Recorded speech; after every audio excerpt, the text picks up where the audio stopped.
Hello à tous, ici Claire Virose et bienvenue dans un nouvel épisode d'Oser la reconversion, le podcast dédié à la reconversion professionnelle à quelques stades qu'elle en soit. Je suis Claire Virose, ancienne avocate, j'ai tout plaqué pour réaliser mon rêve. Je reçois ici chaque lundi un nouvel invité qui a osé la reconversion. Bonne nouvelle, le podcast Oser la reconversion a maintenant une page Instagram. Retrouvez-nous sur @oser la reconversion et vous pouvez aussi suivre les actualités du podcast sur le groupe Facebook dédié aux auditeurs. Je vous mets le lien dans la description de l'épisode. Si vous aimez le podcast, abonnez-vous, ça encourage énormément le podcast et surtout laissez un petit commentaire sur Apple Podcast, ça nous aide énormément, merci. Saviez-vous qu'à seulement 2 heures de Paris et 1 heure de Londres se trouve un havre de paix chargé d'histoire, de gastronomie et de savoir-faire? En plein cœur de la région Normandie, le Calvados offre une multitude de paysages entre bord de mer et campagne, Honfleur et Deauville, forêts verdoyantes et pôle urbain dont la métropole régionale de Caen. Berceau de l'impressionnisme, terre du cheval mais aussi lieu de rencontre pour tous les passionnés de gastronomie, le Calvados est la destination idéale pour retrouver un idéal de vie stimulant, convivial, proche de la nature, tout en restant connecté grâce à la fibre. Alors n'attendez plus pour démarrer votre nouvelle vie dans le Calvados et laissez-vous accompagner dans cette démarche grâce au service Accueil Installe Calvados.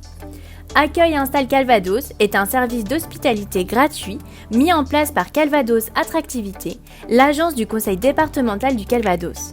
Il est ouvert à tous les actifs en recherche de mobilité professionnelle. À travers 5 points clés, il vous facilite et vous accompagne dans votre installation. Vous renseigne et vous fait découvrir votre futur cadre de vie grâce notamment à des itinéraires en autonomie. Vous accompagne dans les démarches d'inscription scolaire et la recherche de modes de garde de vos enfants. Recherche un logement qui vous correspond en mobilisant son réseau de partenaires. Aide à la recherche d'un emploi pour votre conjoint grâce à la mise en relation avec ses partenaires emploi qui favorise l'accompagnement, la diffusion du CV et les rencontres avec le réseau. Recommande également l'offre de loisirs sportifs et culturels selon vos centres d'intérêt pour profiter de votre futur cadre de vie et vous sentir chez vous. Le Calvados vous attend les bras ouverts, alors n'attendez plus et rendez-vous sur leur site internet www.vivredanslecalvados.com. Je vous mets le lien dans la description de l'épisode. Aujourd'hui, j'accueille dans Oser la reconversion Julie Yan. Après avoir fait des études de droit des affaires, Julie a fondé une entreprise spécialisée dans le tourisme chinois en Europe. Elle a déjà revendu son entreprise pour plusieurs millions d'euros et a été classée par le magazine Forbes parmi les 30 entrepreneurs de moins de 30 ans. Julie est aujourd'hui la fondatrice de Anya, une marque de thé chinois grand cru. Après un master en droit des affaires et en pleine préparation du barreau, Julie réalise son premier stage en cabinet d'avocat. Elle admire les entrepreneurs, clients du cabinet d'avocat où elle réalise son stage. Très vite, elle se rend compte qu'elle est du mauvais côté de la table, comme elle le dit, et décide de tout arrêter. Julie souhaite devenir entrepreneuse, mais elle ne sait pas encore dans quel domaine. Elle décide donc de renouer avec ses origines chinoises et de déménager à Shanghai. Julie fonde alors un tour opérateur qui organise des voyages pour les Chinois au Maghreb. Après seulement quelques années, son entreprise est rachetée pour plusieurs millions d'euros par le tour opérateur numéro 1 mondial, Caravelle Promo Vacances. Julie ne s'arrête pas là et fonde 4 ans plus tard Anya, une marque qui réunit des thés de légende sélectionnés dans la région de son enfance, le Yunnan. Associée à sa tante, Yang Yan, elle investit dans des plantations de thé rares du Yunnan et tisse des partenariats durables avec les familles de fermiers. Alors avec Julie, on a évoqué ses débuts dans le droit des affaires, la pression familiale pour faire un métier prestigieux, sa parution dans le Top Under 30 dans Forbes, les débuts de l'entrepreneuriat, comment le thé lui a permis de partager sa culture, ses origines, ses émotions, et comment elle a su rendre hommage à sa famille à travers son entreprise. Mais je ne vous en dis pas plus et laisse place à ma conversation avec Julie. Bonjour Julie, bienvenue dans Oser la reconversion, je suis ravie de t'accueillir. Bonjour Claire-Vie. Alors, est-ce que tu peux nous dire quel est ton métier actuel? Alors moi je suis la fondatrice de la maison de thé Anya qui se spécialise dans les thés rares et les thés grands crus de Chine, principalement du Yunnan, qui est la région où a été découvert le thé il y a 5000 ans. Petit point important. Alors, c'est marrant parce que c'est un peu comme si tu avais déjà fait 2 reconversions, puisque à l'origine, tu avais fait des études de droit et tu n'avais pas fait un premier métier dans le domaine du droit. Est-ce que tu peux nous raconter comment tu avais choisi tes études de droit? Alors, c'est compliqué hein, comme question. J'espère que mes parents vont pas écouter. Non, non. En général, c'est de leur faute. Non, effectivement, quand j'étais petite, j'avais plus ou moins, on m'avait laissé le choix d'être soit médecin, soit avocat. Ils m'ont vraiment poussé dans cette voie-là, qui était pour eux deux carrières nobles à leur sens. Et donc, je suis partie dans la direction du droit. Donc, master de droit des affaires, je passais le barreau et je m'étais destinée à une carrière d'avocate. Avant de passer le barreau, donc j'étais en train de les réviser, je suis partie voir un avocat pour passer une journée avec lui, pour voir quel serait mon quotidien d'avocat. Et c'est là que je me suis rendu compte que c'était assez drôle parce qu'en fait, je me souviens très clairement, on était dans une salle de réunion et il y avait nous les avocats et puis il y avait en face de nous le client, donc qui était un dirigeant sur lequel on le conseillait sur une problématique juridique. Et c'est à ce moment-là que je me suis rendu compte, c'est ce que je me suis dit plusieurs fois, c'est mince, je suis du mauvais côté de la table. Ouais. Et c'est vraiment là que j'ai eu le déclic. Je me suis rendu compte que le métier d'avocat, c'est bien sûr aussi noble que ça reste un métier de conseiller. On est là pour épauler les dirigeants sur plusieurs problématiques. Parce que moi, j'étais spécialisée en droit des affaires, donc on était sur cette partie corporate évidemment. Mais moi, je me voyais vraiment plus en termes de personnalité par rapport à ce que je voulais faire dans la vie. Je me voyais plus comme une créatrice que comme une conseillère. Et donc, je me suis tout de vite sentie pas à ma place et j'ai très vite compris que je voulais monter une boîte, je voulais la faire vivre et la faire développer et décider moi-même des orientations et d'avoir des avocats qui m'épaulent pour que je prenne des décisions intelligentes, mais d'être celui qui prend la décision à la fin. J'ai trouvé ça beaucoup plus stimulant intellectuellement, j'ai trouvé ça beaucoup plus, en tout cas, motivant. Donc, c'est pour ça que j'ai décidé de devenir entrepreneur. C'est marrant parce que moi aussi j'ai eu un peu le même parcours parce que j'avais vraiment l'image de l'avocat d'affaires conseiller bras droit, un peu je prends pas cette décision sans mon avocat. Et donc je pensais vraiment que j'allais être hyper impliquée dans le côté presque décisionnel de l'entreprise. Et après, je me suis rendu compte qu'en fait, ça n'avait rien à voir avec le métier d'avocat d'affaires. Avocat d'affaires, c'est un métier très solitaire. On est tout seul dans son bureau et on est très loin des enjeux d'une Ah mais entreprise. complètement. Et en plus, je crois que toi, tu as eu même, tu l'as carrément pratiqué en plus. Ouais, je J'ai l'ai fait. décidé de J'étais partir au vite, bout. je me suis dit, ouais, je sais très bien que ça va pas me plaire. Donc, mais toi, tu l'as en plus expérimenté, donc J'avais un côté, je pense que moi, j'avais besoin d'aller au bout, de finir en fait un peu ce que j'avais commencé, mais je savais déjà que c'était pas pour moi. Et donc toi, t'es d'origine chinoise, t'as grandi en France ou en Chine? alors moi, j'ai grandi en France. J'ai fait mon master à Paris 1, à la Sorbonne. Et après, quand je me suis rendu compte que effectivement, je voulais pas être avocate. Là, tout de suite, je veux être entrepreneur, mais entrepreneur de quoi? Ça, c'était la grande question. Donc, j'ai voulu faire les choses de façon méthodique et pragmatique. Donc, ce que j'ai fait, c'est que j'ai rencontré plusieurs personnes qui travaillent dans les fonds de private equity. Donc, ce sont des fonds qui investissent dans les sociétés non cotées pour voir avec eux quelles étaient les tendances actuelles en termes de secteur sur lequel je pourrais éventuellement me pencher. Qu'est-ce qui est un peu trendy ou en tout cas quelle est la demande en ce moment vers lequel il y a un trou où il y a vraiment une opportunité de marché. Évidemment, j'ai eu plusieurs types de réponses, mais il y a eu une réponse qui a été consensuelle de tout le monde. C'était Julie, tu as la chance d'être franco-chinoise, donc tu as cette double culture et le marché chinois est un marché que tout le monde veut et c'est un marché qui, pour beaucoup de sociétés occidentales, que ce soit européennes ou américaines, qui peinent à y parvenir à cause de ce fossé culturel, à cause de cette différence de pratique dans le business et que donc ce serait intelligent de ma part si je montais une société plutôt en Chine et qui arriverait à se développer. Et là, j'aurais aucun souci à me faire intégrer ou racheter par un groupe européen. Donc, c'est selon ces conseils que je suis partie sur le terrain à Shanghai pour découvrir quelle serait ma première boîte. Et toi, t'avais l'habitude d'aller en Chine à ce moment-là? Ouais, j'allais tous les étés en Chine. Ma famille, elle vient du Yunnan et je suis très proche de ma famille, de ma grand-mère, de ma tante et de ma mère. Mon papa aussi, je suis obligée de dire ça. Mais, mais beaucoup du côté maternel qui ont quand même été extrêmement présents. Donc chaque été, on allait les voir. Et donc ça n'a pas changé. Sauf que nous, ma famille, elle est origine de la région du Yunnan, donc qui est dans le sud-ouest de la Chine. On est au pied de l'Himalaya, à la bordure de la Birmanie, du Laos et de la Thaïlande. On est sur une région beaucoup plus rurale et préservé, on va dire. Alors que là, quand je suis partie à 25 ans, je suis partie à Shanghai, je suis partie à Pékin, dans vraiment les pôles économiques. Donc, c'était vraiment des Chines très différentes que j'ai vues. Ça n'a rien à voir. Et donc, tu as grandi avec un peu les parents chinois, voilà, comme le cliché un peu qui poussent beaucoup leurs enfants. Ouais. C'est le cas de dire la fameuse Tiger Mom et le père très très inflexible. Comme tous les enfants asiatiques, j'ai joué du violon depuis que j'ai 6 ans. En fait, dans les années 80, François Mitterrand voulait attirer certains cerveaux chinois à venir en France. Donc, il octroyait des bourses d'études à des doctorants chinois. Et mon père faisait partie des 3 doctorants de l'université du Yunnan à être sélectionné.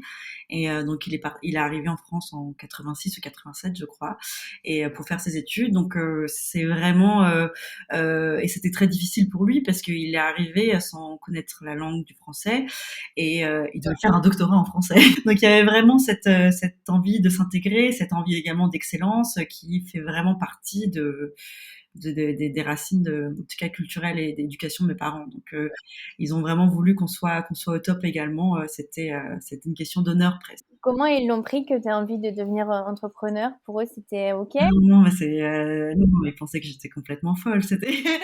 Ça reste quelque chose de risqué intrinsèquement, évidemment. La plupart Mm. des entreprises, on a quand même plus de 90% de chances d'échec.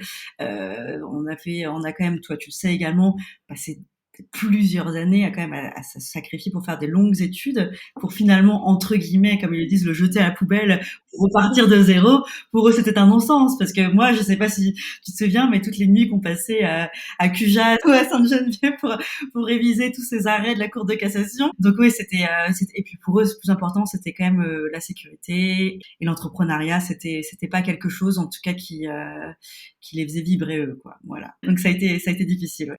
Et comment tu as fait justement pour avoir cette force et cette volonté de dire assez jeune quand même, puisque tu avais à peine un master 2, de dire bah moi je vais faire ce que j'ai envie et puis peu importe votre avis. Bah écoute, je pense que quand t'es jeune, t'as aussi une forme d'insouciance qui fait que tu te rends pas forcément compte de la probabilité exacte du risque d'échec et finalement t'y crois et puis avec beaucoup de travail et un petit peu de chance, et parfois tu y arrives et j'ai eu cette chance-là. Mais je pense fondamentalement aussi que là aujourd'hui je suis un peu plus âgée, donc bon j'ai 33 ans, 34 cette année, mais je pensais vraiment que s'il faut prendre des risques, c'est vraiment quand on est jeune qu'il faut en prendre. Moi, plus tard, quand j'aurai une famille ou j'aurai des enfants, ce sera beaucoup plus différent parce que j'ai plus mes conditions de vie qui sont en cause, j'aurai celles de mes enfants. Et là, je sais très bien que l'enjeu est différent. Donc, je pense que quand on est plus jeune et qu'on a cette liberté-là, eh bien, c'est important de la saisir. Je pense que c'est vraiment le bon moment. Oui, et puis je pense qu'en plus tu as un peu le côté, tu as envie de prouver que tu as fait le bon choix, donc ça te donne encore plus d'énergie. Comment ça s'est passé quand tu es arrivée à Shanghai du coup? Alors quand je suis arrivée à Shanghai, donc je me suis fait embaucher je suis pas venue avec mon couteau suisse entre les dents et à regarder la direction du vent. Non, non, je me suis fait embaucher dans une petite boutique qui conseille les investissements financiers en Chine. Et donc à ce moment-là, je faisais des études de marché pour notamment les investisseurs étrangers. Et donc c'était une façon plutôt habile de faire des études de marché et de voir rapidement quelles sont les opportunités de marché qu'il y a en Chine, tout en étant payé. Et là, à ce moment-là, il y avait un cas où c'était effectivement on devait faire une étude de marché sur le tourisme en Chine, le potentiel de marché des touristes chinois qui viennent en Europe. Et c'était moi qui organisais tous les rendez-vous. Donc, j'avais toutes les cartes de visite de tous les tours opérateurs chinois, des compagnies aériennes chinoises. Et c'est moi qui faisais l'interprète également. Et à ce moment-là, quand tu as toute la data qui est devant toi, tu te rends compte qu'il y a un vrai potentiel de marché. À cette époque-là, on était 6% de Chinois qui avaient le passeport. On était en 2016 où le Maroc et la Tunisie venaient d'enlever leur obligation de visa. Donc, c'était un tout nouveau marché à prendre. Après, tu penses plus, quoi. Tu sais qu'il faut être le premier, donc tu fonces. Qu'est-ce que tu as fait alors? Raconte-nous. Alors du coup, j'ai quitté la boîte et je suis partie à Pékin et j'ai monté ma petite start-up, joli titre, hein, qui s'appelle en chinois. Et alors qu'est-ce que tu faisais exactement? Alors moi, ce que je faisais, c'est que je faisais venir des touristes chinois au Maroc et en Tunisie principalement. En fait, on avait commencé par l'Europe, mais il s'avère que l'Europe était quand même un marché qui était déjà très saturé et on n'avait pas une offre suffisamment compétitive, on va dire ça comme ça. Mais en fait, à cette époque-là, le Maroc et la Tunisie étaient en train d'ouvrir leur marché à la Chine puisqu'ils ont enlevé leur obligation de visa. Et ces deux pays étaient des pays complètement inconnus de la Chine. Et donc, il y avait personne ou très peu de personnes qui proposaient des offres, ou alors en tout cas pas d'offres compétitives. Et donc à ce niveau-là, on a pu avoir une belle opportunité. Ouais. D'organiser un peu des tours au Maroc, comment ça se Mais passait en on fait? faisait on appelle ça des holiday packages. Donc c'était en packagé. Donc je négociais des prix préférentiels avec des compagnies aériennes en échange de garanties d'un certain volume. Et je négociais également des prix compétitifs avec des hôteliers marocains et tunisiens en contrepartie d'un volume garanti et toutes les activités. Et je faisais venir des guides chinois également de Chine pour les accompagner pendant tout le long. Et au départ, on faisait venir des guides chinois de France, puisque au Maroc et en Tunisie, ils parlent le français. On s'est rendu compte que, parce que bon, malheureusement et heureusement, ça fait partie du métier d'entrepreneur, la partie intégrante de l'optimisation de la marge et la réduction des coûts. Et donc, comment optimiser la marge le plus possible? Eh bien, le guide chinois qui venait de Paris était vraiment le coût assez important.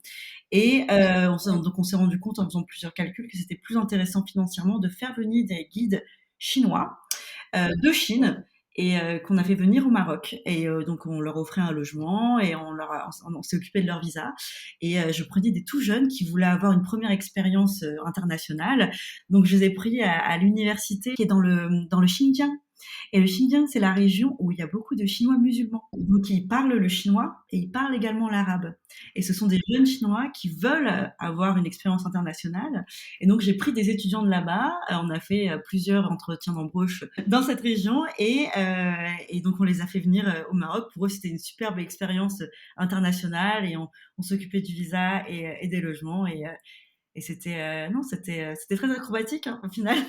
Toi, t'allais avec eux aussi un peu faire les visites ou pas du tout? T'étais plus organisatrice? Je l'ai fait au début. Après, on avait surtout pas mal de personnes. On avait deux personnes principalement qui étaient dédiées, qui s'assuraient de faire le training des guides et qui s'assuraient de temps en temps de venir avec eux pour s'assurer que tout allait bien. Voilà. Après, c'est toujours très bien passé. On avait un taux de satisfaction de 98%. Ça c'est très chouette. Il y avait quelques moments un peu difficiles à gérer. Tu sais, là, heureusement, ça m'est pas arrivé à moi, mais on a été par la suite, on a été intégré par un groupe qui s'appelle le groupe Caravelle pour vacances. Et le CEO de Caravelle, Alain Mononsas, c'est devenu un très bon ami et un mentor également. Et lui, il m'avait expliqué le premier drame qu'il a dû gérer pour un de ses clients. C'était un client qui, pendant son tour opérateur, était mort parce qu'il est d'une Ah, montgolfière. D'une montgolfière. Et le ouais. deuxième, c'était d'une noyade. Là, c'est terrible. Heureusement, on n'a pas eu ça, mais on a dû gérer à 3 heures du matin l'hôtel qui nous appelle, cambriolage dans l'hôtel, parce que malheureusement, et ça c'est un problème, les Chinois sont souvent la cible des pickpockets. C'est souvent su, même si ça te fait de moins en moins. Les Chinois ont de moins en moins de cash aujourd'hui, mais il y a une époque, c'était le cas. Et donc, c'est malheureusement la cible. Et on avait eu un groupe qui s'était fait agresser pendant la nuit avec deux qu'on a dû emmener à l'hôpital d'urgence. Ça a été très difficile ça à gérer puisque après bon, ils voulaient faire une complaint, ils voulaient se faire rembourser donc la paperasse même psychologiquement c'était difficile aussi mais voilà, après en fait au final c'est pas que du voyage, c'est vraiment il faut s'assurer que tout se passe bien pour eux, qu'ils soient heureux, qu'ils rentrent heureux parce que sinon c'est la catastrophe. Oui, en fait, t'as la vie de personne pendant 15 jours entre C'est tes ça, mains, ouais, quoi. c'est ça. Donc c'est beaucoup plus de responsabilité qu'on ne le pense. Ce qui est rigolo, parce que c'est normal, hein, mais nos partenaires qui sont les tours opérateurs chinois, avec qui sont nos distributeurs, eh bien, première chose qu'ils fait, c'est passez-nous l'assurance de vos sociétés. Et donc, tu t'es fait racheter au bout de combien de temps? Écoute, assez rapidement, donc c'était au bout de 3 ans, ouais. Et donc, alors, tu as eu le prix Forbes pour ton entreprise. Donc, voilà, c'est incroyable. Tu es la première invitée qu'on reçoit qui a eu le prix Forbes moins de 30 ans. Alors, est-ce que tu peux nous raconter comment c'est, qu'est-ce que ça fait d'avoir le prix Forbes des moins de 30 ans, comment tu as été sélectionnée et puis qu'est-ce que ça t'a fait de le recevoir? Alors bon, déjà, c'est vrai que j'étais très heureuse quand je l'ai reçu. Tu peux l'imaginer, je m'y attendais pas du tout. Donc, en fait, moi, c'est différent parce que je sais qu'il y a des Français qui ont le prix Forbes Under 30 du classement Forbes français, donc qui lui est dépendant de Forbes France. Et moi, je suis dans le classement Forbes Under 30 du classement Europe. Lui est dépendant du classement international. Et donc qui est pas du tout, qui est apparemment indépendant de Forbes de France. Donc eux me connaissent pas, mais c'est à l'international qu'on connaît puisque c'est aussi normal puisque mon business était en Chine. Donc voilà. Et écoute, moi c'est eux qui m'ont contacté parce que ça a commencé à faire du bruit. En Chine, en tout cas, ça a fait du bruit. Déjà, Forbes de Chine m'avait remarqué, donc je pense que ça a dû se relayer en interne. J'ai pas trop demandé la trame, comment ils ont réussi à savoir ça. Je sais que Forbes Chine était au courant parce que j'avais des gens de Forbes de Chine qui voulaient m'interviewer déjà, parce qu'on commençait à se connaître en Chine par ce qu'on faisait. Et puis Forbes Europe, c'était surtout parce que donc on a été intégré au groupe Caravelle Fonds Vacances, qui est un très grand groupe français, et c'est un groupe qui fait aujourd'hui 700 millions d'euros de chiffre d'affaires avec 1200 personnes. Et j'étais la plus jeune directrice d'un groupe de cette taille. J'avais 28 ans et tous les autres directeurs et membres du COMEX et du board avaient 45 voire 50 ans. Et donc j'étais la plus jeune et j'étais femme et la plus jeune dans le secteur d'une entreprise de cette taille. Et donc c'est pour ça qu'ils m'ont contactée et ils m'ont dit qu'on aimerait vous mettre dans le classement Europe pour votre achievement as a young woman in such a big group. So j'étais extrêmement flattée puisque j'y pensais même pas, tu vois. Je suis contente que ça se remarque, ça fait plaisir toujours, mais c'était inattendu. Tu te rappelles comment tu l'as su? T'as reçu un mail? Qu'est-ce que ça t'a fait au moment où t'as ouvert Oui, ce mail? j'ai reçu un mail exactement. Et je sais que c'était tard le soir et j'ai reçu un mail et je regarde et puis je comprenais pas et puis je le relis et puis j'ai eu 2 minutes de bug et puis non, mais j'étais juste très heureuse. Au final, non, mais en fait, tu le vis également. La vie d'entrepreneur, c'est beaucoup de solitude, beaucoup de travail, beaucoup de remise en question et on fonce droit. On a souvent la tête dans le guidon, on pense pas à autre chose et puis de voir que bah, c'est reconnu, c'est quelque chose qui nous touche, quoi, parce que c'est très agréable. Quand je fais les choses, je fais ça parce que j'ai été éduquée comme ça. Pour moi, c'est impossible de rendre un travail qui est médiocre, ou alors je le fais pas, pour ma conscience personnelle ou par rapport à ce que je fais. Mais quand je vois, par exemple, que mes partenaires ou même mes collaborateurs, mes employés, qui se sont complètement épanouis et heureux, ou même nos clients, ça, c'est la plus bonne des récompenses. Là, quand on le voit les autres, que le fruit de ton travail a de l'effet et qu'ils sont tellement heureux et qu'ils le voient, bah, ça n'a pas de prix. Ouais. Et alors, comment ça se passe après concrètement? Donc, on te nomme à Forbes et après, tu as une cérémonie un peu de remise. Comment c'est Alors donc organisé? nous on était donc comme c'était international, donc on avait c'était assez dingue. On avait tous les gens du Forbes Europe, tous les gens du Forbes US et tous les gens du Forbes Asia qui étaient invités à Tel Aviv pour une grande fête de célébration. Et donc on était à Tel Aviv et c'était en 2019, si je me souviens bien. On a été reçus par Monsieur Forbes, qui a fait le chemin des US pour nous rencontrer, toute l'équipe. Et puis c'était assez intéressant parce que comme évidemment, ce sont un peu les jeunes achievers de la nouvelle génération, ils avaient également rassemblé des gens qui sont issus de fonds d'investissement, de venture capitalism.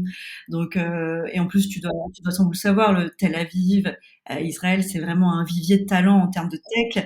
Donc c'était un endroit parfait pour se rencontrer et puis rencontrer de nouvelles personnes. Et c'était assez intéressant parce qu'au final, il y avait plein d'idées qui fusaient parce que on venait tous de pays différents, on avait tous chacun fait notre brique dans notre secteur à nous et on se retrouve là avec juste le point commun, cette ambition de pas changer le monde, ça c'est trop américain de dire ça, mais en tout cas de faire avancer les choses dans une direction parce qu'on avait quelque chose qui allait pas ou quelque chose qu'on peut améliorer et qu'on veut améliorer.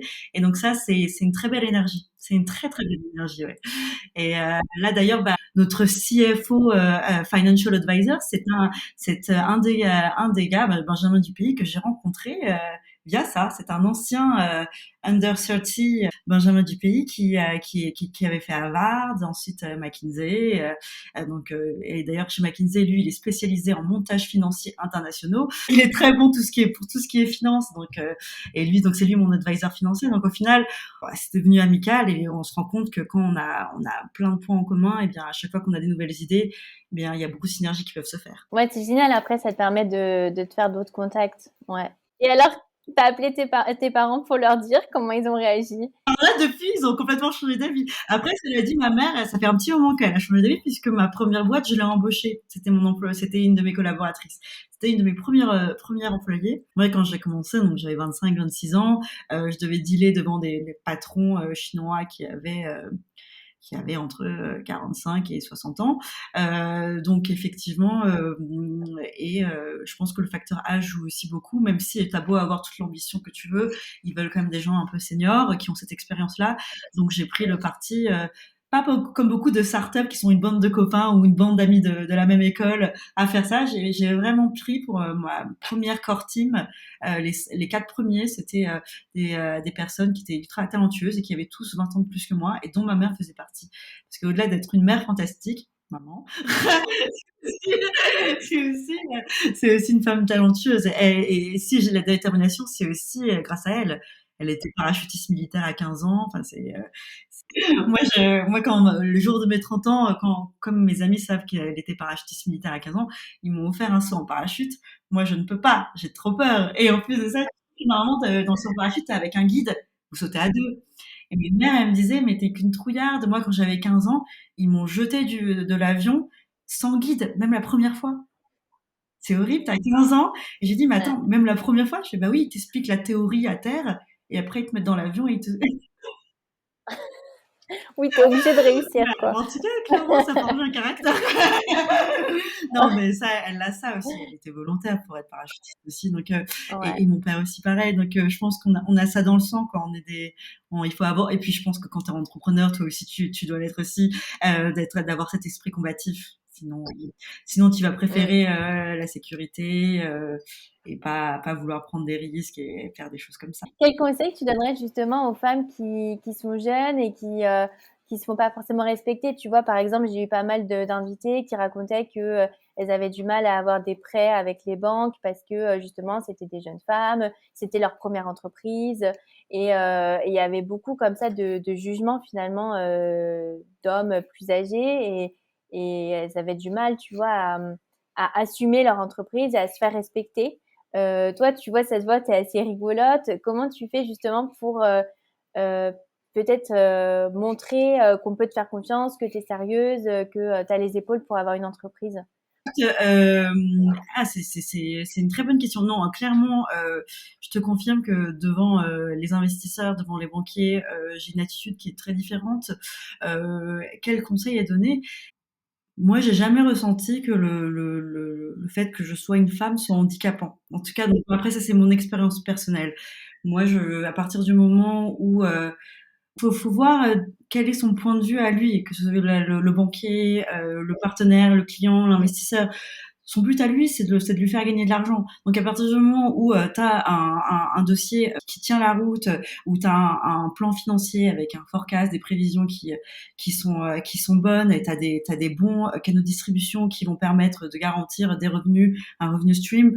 Enfin moi j'ai un côté un peu méthodique dessus et pragmatique, et en fait je pense que si tu arrives à leur démontrer par A plus B que c'est clairement gagnant qu'ils investissent en toi, ils vont le faire, hein. Après, ils vont pas regarder que tu es une femme ou pas. Je pense au final, c'est vrai qu'il faut pas que le côté femme soit handicapant, mais il faut surtout pas que tu penses que tu arrives en tant que femme. Tu viens en tant qu'entrepreneur, tu as un projet si tu le fais, c'est que tu y crois. Si tu crois, si tu fais, c'est que tu penses qu'il va marcher et que il est censé être lucratif et en tout cas faire du profit. Sinon tu fais une association, tu fais pas une société. Et dans ce cas-là, il faut que tu le démontres. Et quand tu lui fais comprendre ça, il a aucune raison de pas investir. S'il voit il va gagner de l'argent ou que lui, il a un intérêt à le faire, et c'est jamais sûr à 100%, mais qu'il a des fortes probabilités, eh bien, il va le faire. Donc, à partir du moment, et puis je pense aussi, je pense que tu viens de soulever un bon point, Si tu y vas déjà avec à reculons et que tu commences avec pas sur toi parce que t'es femme, parce que t'es jeune, parce que t'as pas cette expérience,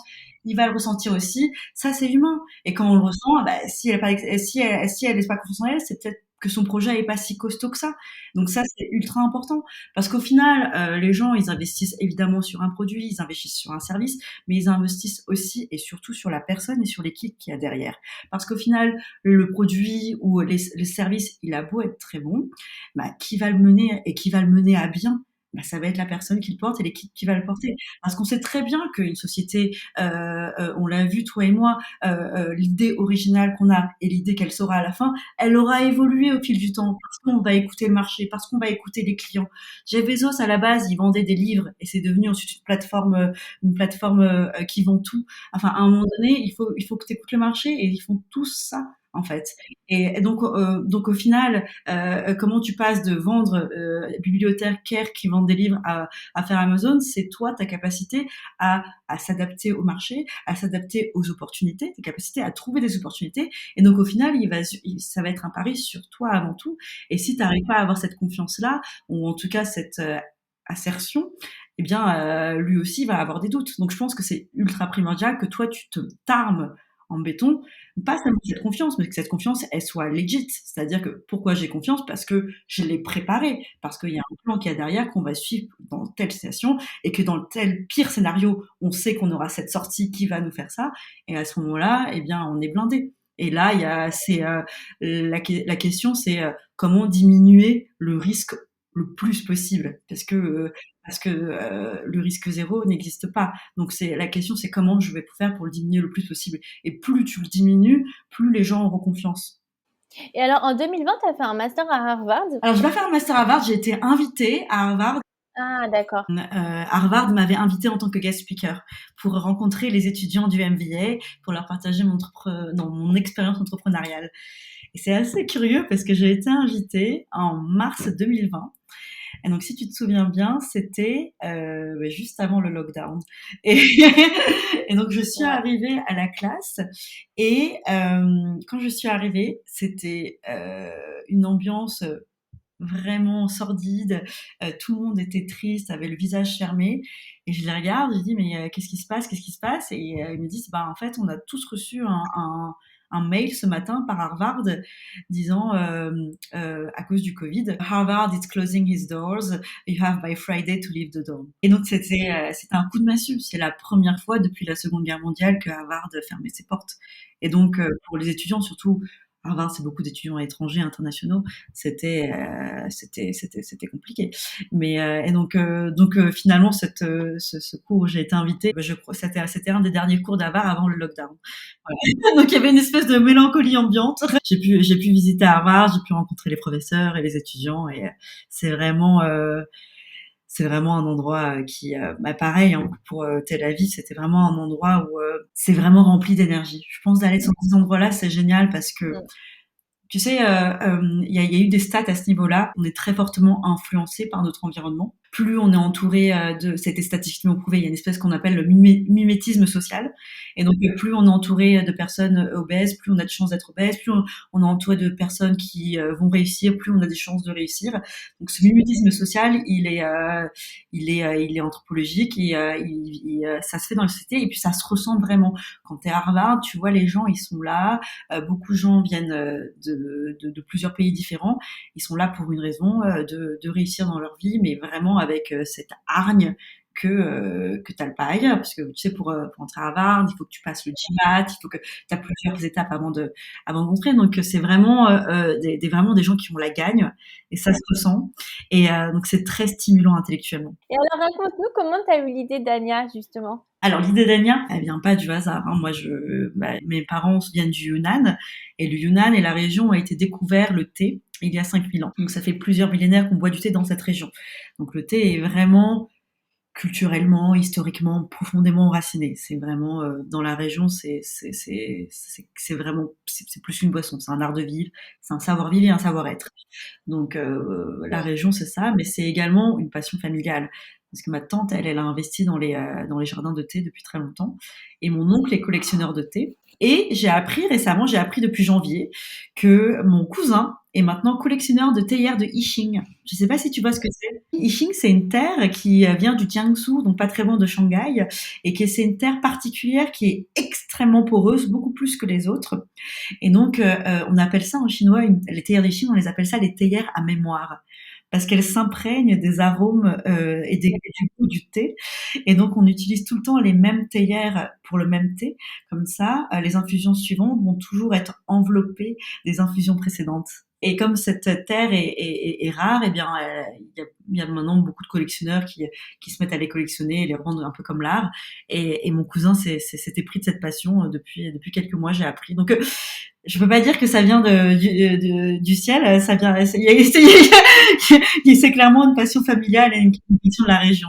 Donc, ce n'est que logique que j'aime le thé. Et puis, je bois ça depuis que je suis toute petite, hein. Et puis, comme je t'ai dit, tous les étés, quand j'étais petite, je vais dans le Yunnan et je vais voir ma tante, je vais voir ma grand-mère. Et donc, évidemment, avec ma tante, on voit les producteurs, je connais les enfants des producteurs. Donc, il y a vraiment une proximité qui est très forte. Et j'aime beaucoup ça et c'est aussi une des raisons pour laquelle on a fait Anya, parce que c'est aussi une société qui est solidaire et engagée, puisqu'on reverse une partie directement à eux. Et moi, ce que j'aime, au-delà des thés grands crus et de cette cérémonie et toute la culture qu'il y a derrière et toute cette profondeur qui est aussi imprégné de la philosophie bouddhique, taoïste et confucianiste, eh bien, il y a aussi ce savoir-faire ancestral de ces producteurs, de ces hommes et de ces femmes qui sont là et qui font le thé, parce qu'au final, sans hommes, il n'y a pas de thé.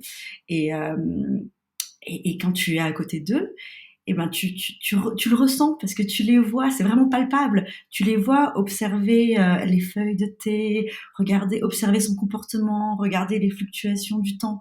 C'est vraiment une énergie qui est très forte que tu ressens quand tu es à côté d'eux.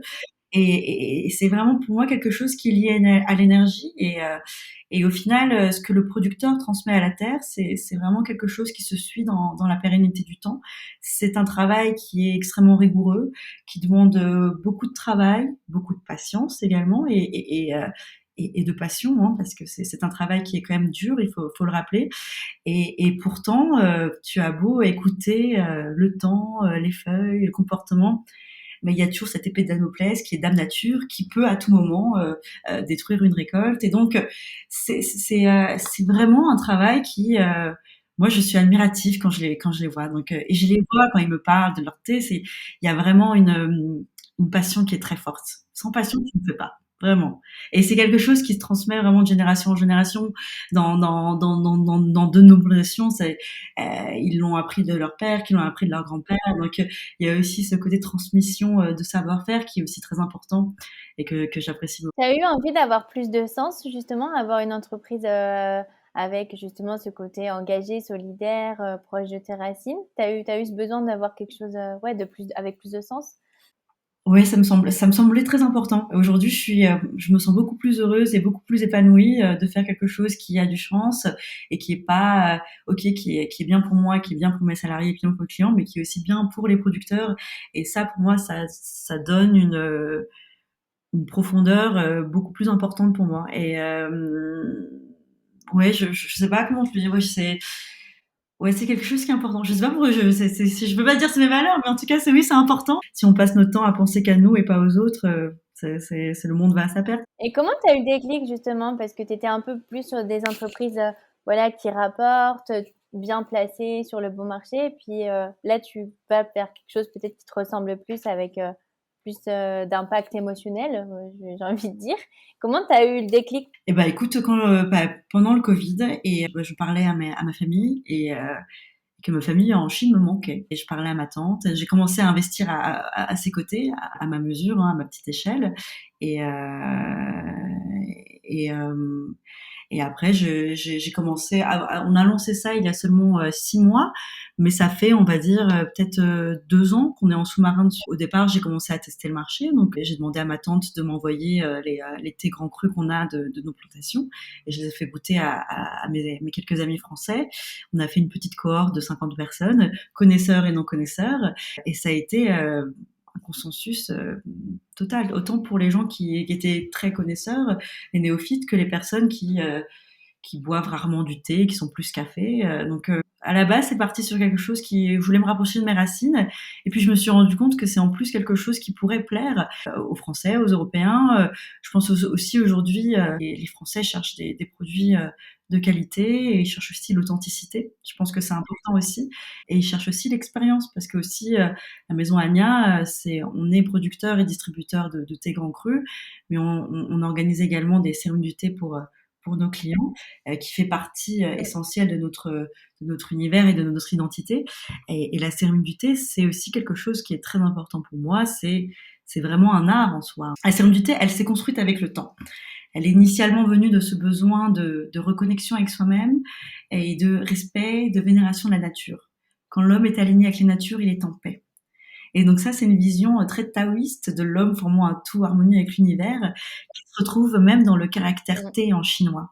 Quand tu décomposes le caractère T, en haut c'est la plante, au milieu c'est l'homme, et en bas c'est le bois, la forêt. L'homme au cœur de la nature.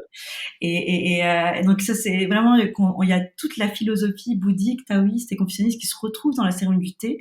Les gestes sont codifiés, les gestes sont lents, ils sont précis, ils sont porteurs de sens. Je pense qu'on aussi, avec le Covid, on est dans un monde où on a un peu plus besoin de poésie. Donc ouais, c'est quelque chose que j'apprécie énormément. Oui, alors c'est vrai que pour les auditeurs, vous organisez des cérémonies du thé à Paris, dans le 7e arrondissement.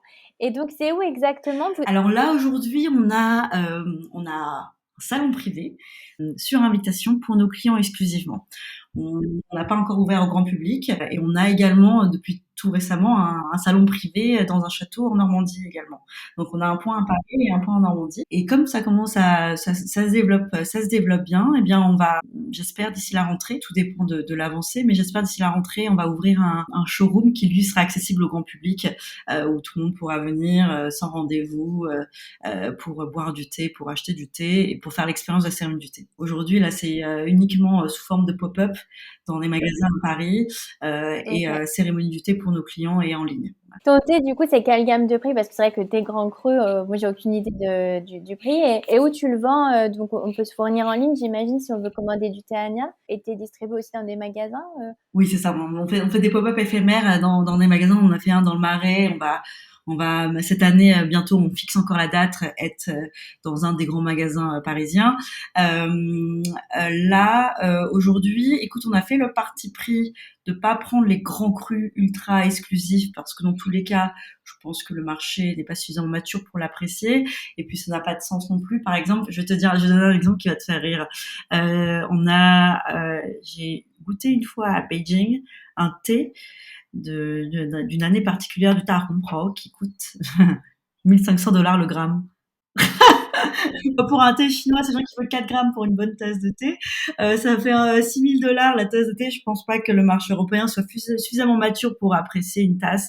Et puis, il ne mettra pas le prix. Puis, peut-être comprendra pas suffisamment les différentes subtilités d'un thé à $1 500 le gramme. Après, sans aller dans des extrêmes aussi extravagantes, c'est pas du tout notre maison là. On a des thés qui sont de très haute qualité et qui n'ont pas besoin de débourser ce genre de somme. Donc là, nous, on est typiquement pour les entrées de gamme de thé premier cru à 30 € les 50 grammes, jusqu'à 175 € les 50 grammes. Donc c'est effectivement plus cher que les autres thés premium qu'on a sur le marché, mais c'est pas plus cher, c'est pas 100 fois plus cher. Voilà. Au lieu d'être à 15 €, on est à 30 € pour les entrées de gamme et pour les thés grand cru, on peut aller un peu plus cher. Ouais, voilà. Mais voilà, le plus rare, il est à 175 €. Donc ça reste très accessible. Et donc, on peut se fournir en ligne aussi, on peut commander sur votre site internet. Oui, c'est ça, exactement. Et donc, tu as pour projet de t'implanter dans d'autres pays. Donc, pour l'instant, tu es en France. Oui. Quels sont tes projets pour Ania? Alors là, donc là nos projets, on a une clientèle qui se développe à Londres, évidemment, qui est grand buveur de thé. On a étonnamment aussi une clientèle qui se développe à Séoul, en Corée, au Japon et en Inde. Bon, après, tu vas me dire, c'est normal, ce sont des grands buveurs de thé là-bas aussi. Donc effectivement, on a cette vocation internationale. Donc là, cette année, on sera à Paris uniquement, mais à partir des prochaines années, on va commencer à se développer à l'international sur des points de vente retail.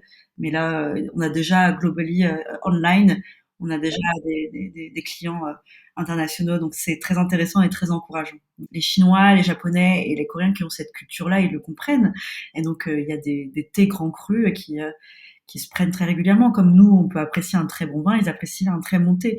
Donc c'est vrai qu'aujourd'hui, en Europe, ça se connaît un petit peu moins, mais je pense qu'il y a vraiment cette appétence de vouloir avoir des thés de meilleure qualité. Et ça fait que 6 mois que nous nous sommes lancés.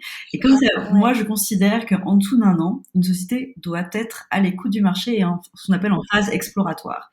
Donc effectivement, et donc j'écoute ce que mes clients me disent, en tout cas ce qu'ils veulent.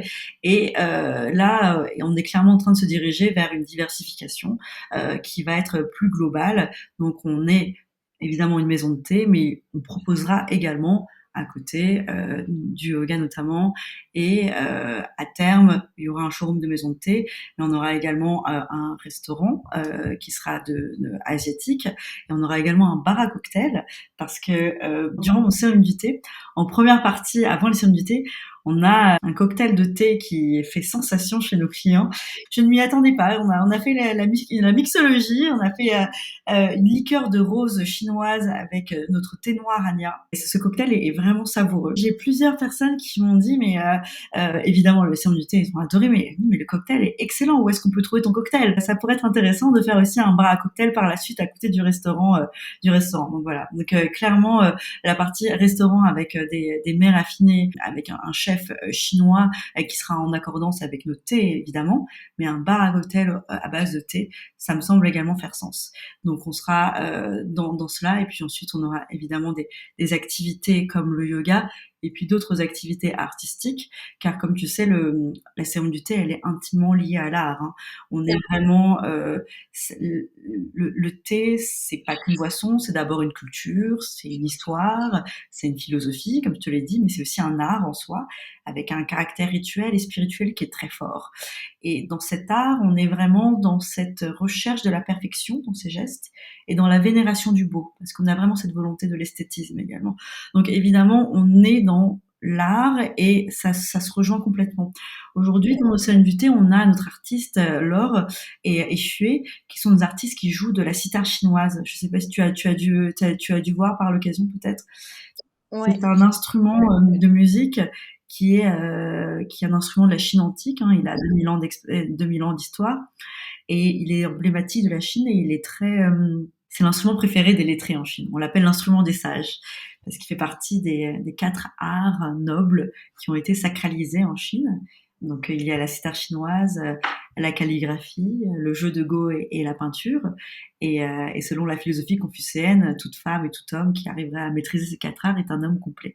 Donc on a toujours cette sitar chinoise qui nous accompagne. C'est vraiment c'est ultra intéressant d'avoir ce mariage avec la cérémonie du thé, parce que quand on est dans la cérémonie du thé, on est vraiment dans l'exploration des sens et on écoute tous nos sens, parce qu'on appelle à la fois la vue, regarder les feuilles, on est sur l'odorat, on est sur le goût, on est sur le toucher, et d'être stimulé par un autre sens qui est l'ouïe, avec cette musique, ça nous permet vraiment d'être en immersion totale et d'avoir une expérience sensorielle qui est vraiment décuplée. Et en plus, ce qui est bien, parce que comme on est une équipe qui est soudée, hein, à chaque geste, elle fait un type de musique, donc si tu es attentif aux choses, tu reconnais un peu le pattern et les leitmotifs, donc c'est assez intéressant.